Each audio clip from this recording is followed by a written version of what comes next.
Thank you all for coming. I appreciate it. I think you know there's not a lot of news today. What we've been doing the last 2 days is having the last of our regional player meetings to brief players on the status of negotiations, discuss all the issues, get their input, and in my case, get their direction, because I work for them. And I need to make sure that the positions that we advance at the bargaining table are consistent with what's in their interest and what they want us to do.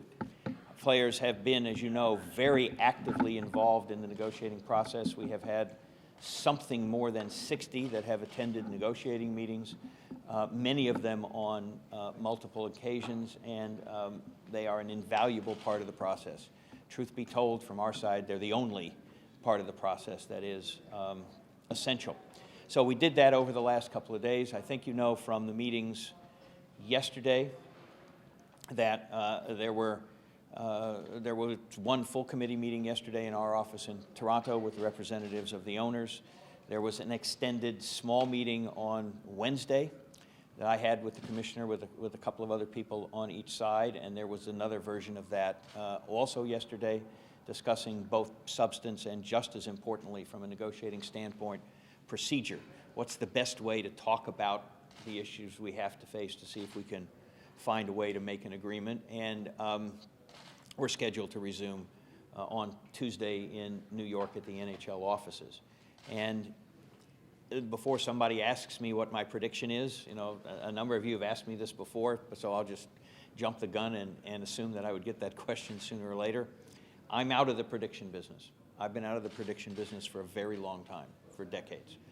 All I can tell you is that from our standpoint, you get up every day, you think about where you are, you try and analyze and reanalyze, you talk to your constituents. If there's a new or different approach or a new or different argument you can make or suggestion to the other side, or a new and different analysis, somehow you realize of what the status of the proposals is, you take that into account, you go back to the bargaining table, and you continue the discussions until you find a way to make an agreement. And if that's Tuesday or a week from Tuesday, it's whenever it is.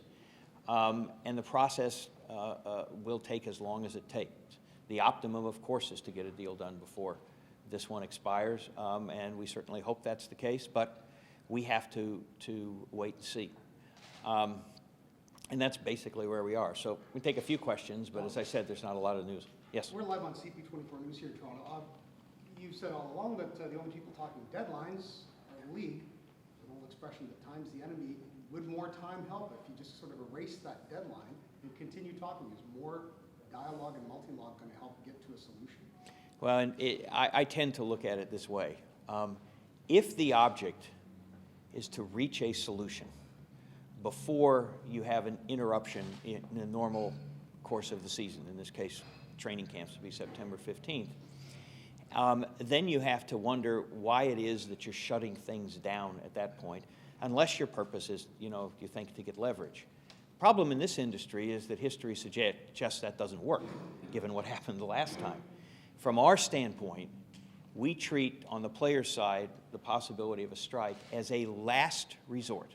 And a last resort means that you negotiate in good faith, you do what you can to accommodate the positions of the other side, consistent with what you think is in your own constituents' best interests and what they want to do, and you keep at the process. And if and only if, and when and only when, you get to the point where you say that there's no possibility of trying to reach an agreement, do you do something which tells the fans that they're not going to be able to watch hockey games? And from our standpoint, you know, that certainly isn't on September 15th or September 21st when training camps are supposed to start, or a little bit later than that when the season is supposed to start. The next thing is that a lockout is not a choice that's imposed by law. It's a choice you make voluntarily. Okay, so if there's a lockout on September 15th or on some other date, it will be because the owners decided that's what they want to do. You know, and that's a decision they'll have to make when they get there. We hope they treat a lockout as a last resort the same way we treat a strike as a last resort. Time will tell whether they do. And The history in the cap sports is that they don't do that. The history in the cap sports is that they treat a shutdown as a negotiating tactic of first resort. Witness what happened in football and basketball.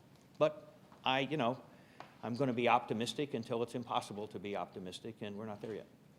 Yes? Is there any concern, John Lancaster from CBC, by the way, sorry, that the owners don't fear a lockout given their revenues increased so dramatically after the last one? And they have this TV money coming in, a big TV deal for the first time this year. They're going to make money anyway. Is there any concern that they don't really have the same fear that the players may of a lockout? Well, look, the players aren't afraid of a lockout. Let me start with that. You would have to have had your head in the stand not to remember what happened 7 years ago and not to understand what happened in football and basketball. Everybody understands what could happen. So you start with that. Secondly, the owners will have to make, their own judgments about that.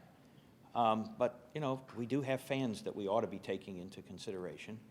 And that's a judgment that everybody will have to make when they try and come to those conclusions. We'll see. You mentioned the fans. Is the league and the owners showing a lack of respect just assuming that they're going to come back if there's a lockout? I'm not going to comment on that because I'm still hopeful that we're going to find a way not to. That's not a question I ever hope we have to have answered. And I certainly hope that's not the case. Where do you start when you sit down with the league again? It seems like the positions are, there's the crevasse, Well, the gap, whatever you want to call it. Where do you start?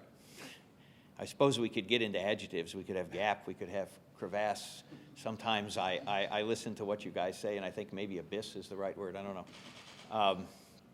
But the short answer is the owners are thinking about where we are in light of the players' last proposal and the discussions we've had.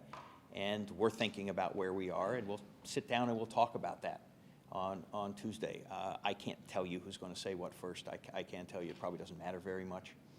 My guess is initially we'll have coffee and go from there.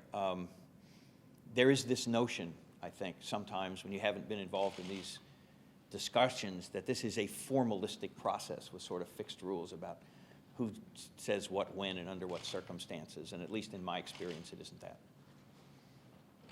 Any possibility of counter proposals from either the owners or the Players Association? Well, I would certainly hope that continued proposals are made. The last significant proposal that was made, we made. And, so we'll see from there. I certainly hope so. Okay?